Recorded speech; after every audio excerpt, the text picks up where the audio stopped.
well. You're very welcome to join me today. I'm going to make some dubbing. I'm running low on my hare's ear dubbing or hare's mask dubbing, so I'm going to replenish my stock and make a fresh batch.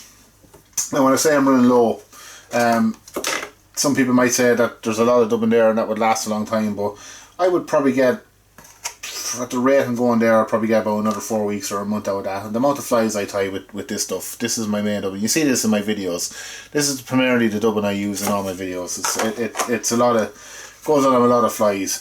That there, the reason I say I get about 4 weeks out of it, like I do tie a lot of flies, but at the same time, I make up a lot of different, the likes of this here UV dubbing, adding a bit of sparkle to it. Now you probably can't see it with the lights I have just overhead, but I divide up what I can make out of this as well, because you will get a lot of dubbing out of a hare's mask, and I do add some flash through it, so different colours, different kinds of flash through it, and separate it and bag it up.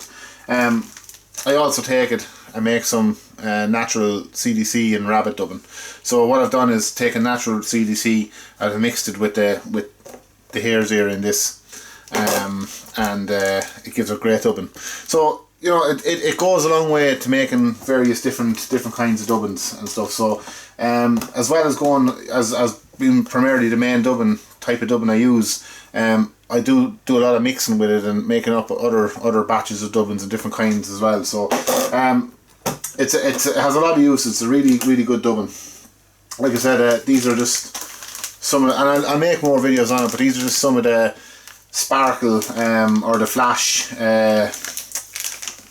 dubbins that I do add through it. You know, you have violet, you have ice dub, you know, there's different colours there, silver. I have a drawer full of this stuff that I add to it, but tonight it's primarily just I'm just making up natural grey hair dubbing, and what I have here is a hare's mask. This one here is it's a Vineyards hare's mask, really good. So Vineyards have a really good quality hare's mask. Now I've kind of been using this. I've been cutting into it a small bit there, but tonight I'm gonna take all the hair off this. I'm gonna shave it all off. I don't actually have my shaver. My shaver stopped working, so I'm gonna resort to using the scissors this evening. But I'm gonna take all the hair off this, and I'm gonna blend it up or grind it up, and I'm going to make a fresh batch of dubbing. So we'll begin. So like I said, really good quality. I like Vineyards hare's masks because just the quality of them is unreal. You know, it's really good. You can see the different blends and different colours in that there. That'll make nice dubbing. Just before I get started, like I do, you know, I have, just gives you an idea of the various different, I've loads of different hare's masks. These are ones I've done myself. These are ones from rabbits I've sourced myself, or hares, they're rabbits, because obviously in Ireland hares are protected, so you can't shoot hares in Ireland, but these are rabbit masks, and I have hare's mask here, as you can see, more Vineyards here. It just gives you an idea how many. I've got another drawer full of them as well, so I'd have to keep a regular stock of this stuff just to get me through. I'd be using that much of it. But again, just another idea just before we get cracking. I've got a full rabbit skin there. I've got white, great for dyeing. I just dye this. I do cut different little sections off that and dye it. And then I've got another folder, or another plastic folder with olives and again more natural rabbits. So just gives you an idea of how much you know. So it's all this gets heavily used. So when I'm not tying flies, I'm basically sitting here making dubbins of different kinds and stuff. So but you know, it helps to blend your own dubbins and make your own dubbins, and eventually, you know, if you are a beginner fly tyer, or if you are just getting into fly tying, eventually you're going to get to the stage where just, you know, buying the material is not going to be good enough. You're going to want to make your own, and that's what a lot of fly tyers do, is they get to the stage where they want to make their own and stuff. Now you can see from my videos, previous videos on YouTube, I do a lot of preserving, and I do a lot of my own materials and stuff. So it is good to get started. I'm just going to bring up a little waste tray here I do use, and I'm going to cut the whiskers off first. I don't want the whiskers in my dubbin, so I'm going to remove the whiskers. Cut the whiskers right down to the skin.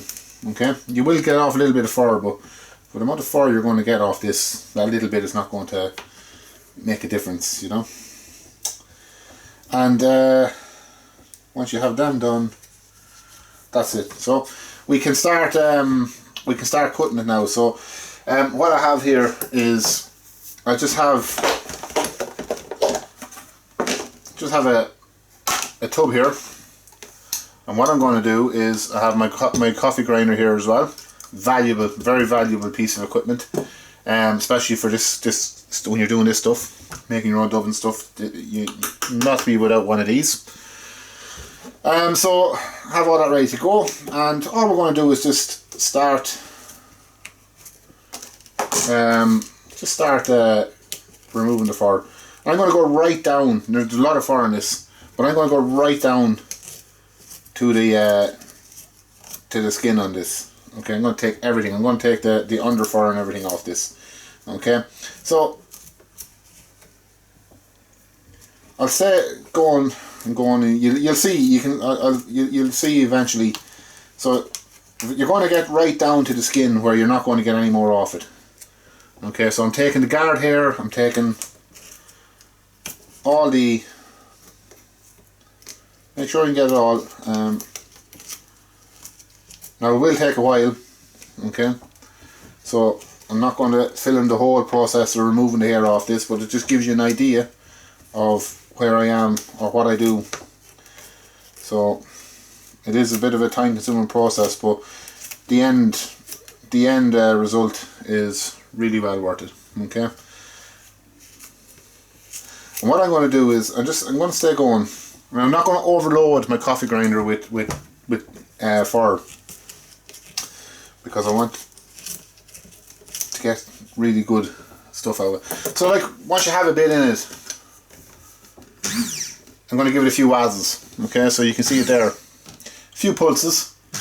Not pulsing the absolute bejesus out of it, because what will happen is you'll cut it up, you'll chop it up, and it won't be worth anything. So after a few wazzles, this is what you get. Really nice dubbin. Now you will get a few little bits of lumps and stuff from it, but that's it there. And you can see that spiky guard here there. What I'm going to do is I'm going to put into this tub for temporary. Okay, and we go again. So there's a good bit there now. You can see really good amount of it there, a lot of it there. And I'm going to stay adding it to this, and I'll show you then at the end of it. I'll give it one final kind of blitz together just to blend it. So we go again. Okay, you can see there, taking all the guard there, all the under fur, and I'm popping it in. Okay, now you don't have, if you don't want to, you don't have to do the whole. You can do a little bit at a time to get you out. But I use so much of this that I do kind of have to dedicate a time to sit down and actually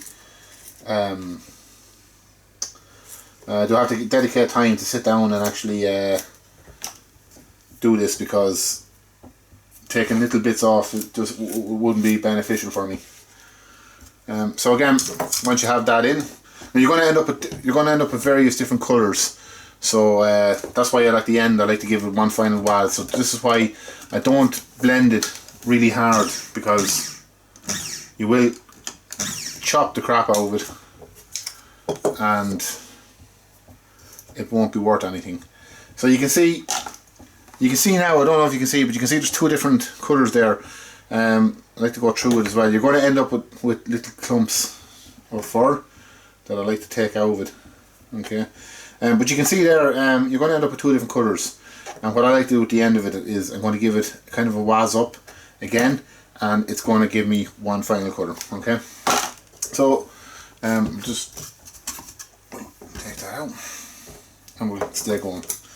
There's an awful lot of fur on this, so now, so I've just about got what I can off that there. It's right down to skin now, and I'm not getting any more really off it. So it, like I said, but you get a lot of dubbing out of it. So that's essentially what I'm after getting, just off one hare's mask, and that's cut right down, and that's, I'm after getting a lot off it. So just going to leave that to one side there. Now what I want to do is I'm just going to take it all out.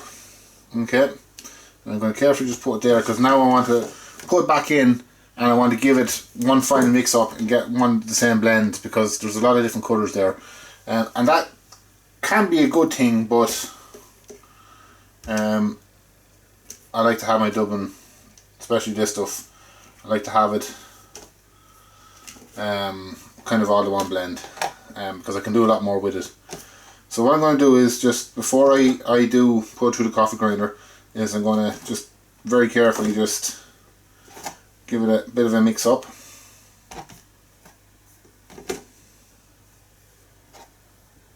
So just like that. And what I'm going to do is I'm just going to take it out very carefully and whisker I don't want, and pop it in. And just a very, very careful blend here. And that's all you want there, okay? Because like I said, if you go too bad on this, you're really going to chop this up, and it's not going to be fit for any fly. So very important that you take your time. But you can see that there now, it's just one blend. Just go through it then and just take out. You'll get a lot of like little clumps of fur and stuff that don't separate from the skin. So just take them out, because obviously that's not going to dub well onto your fly. So, but you can see it's all one blend there now. Okay. So we'll just do it again. So another little handful in, small amounts. Don't clog up your coffee grinder, and just give it very, very small pulses. And that's all you need to do, and it's just one blend there now. And we go again. So just take out any little clumps of skin or clumps of fur that, or any whiskers that came off that I didn't get. This stuff is not going to blend, or it's not going to dub properly onto your flies. So, and you'll get this when you'll get little clumps of fur and stuff like that when you're cutting it off the skin. So, but just take your time and just take your time to remove that stuff, because like I said, doesn't go well in the final product. Okay. Just very carefully just blending that up. And you can see the spiky guard hairs and everything in that there. That's really good dubbing. And as I do it, I'm just removing these little clumps that are in it. So just go through it.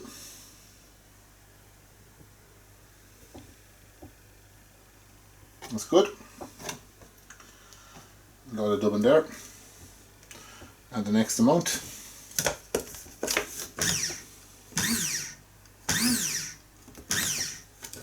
And that's all it is. That's all it takes basically to do it. And just as you put it in, then just keep an eye for just check for the little clumps.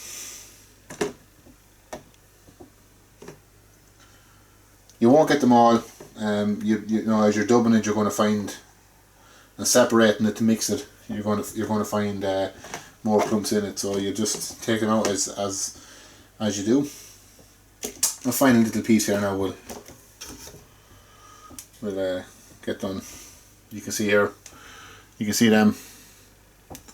So just take them out.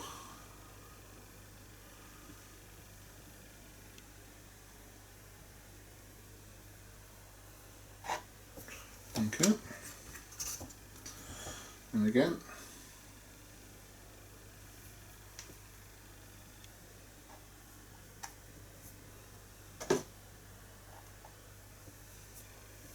We'll put that fine little bit in and just give it one small little blend, just like that.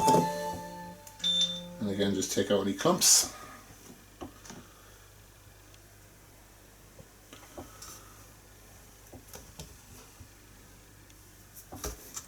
And that's basically, so that's basically a whole hare's mask done. Okay. Now, the place is quite messy. It's a messy job. So it is.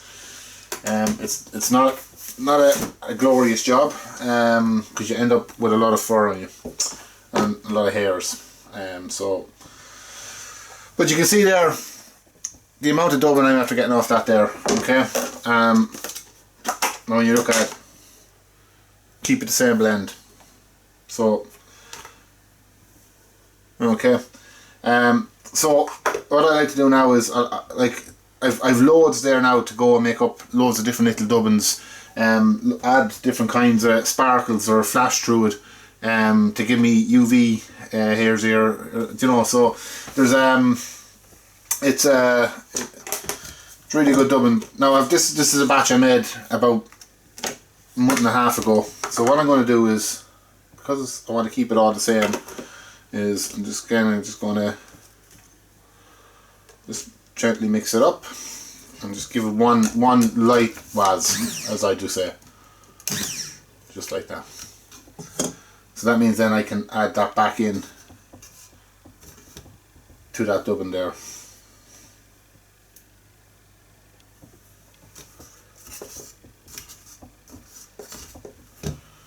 And again, just pop that in. And there we go. So there's all that hare's ear dubbin now, and a little bit from the last batch I made.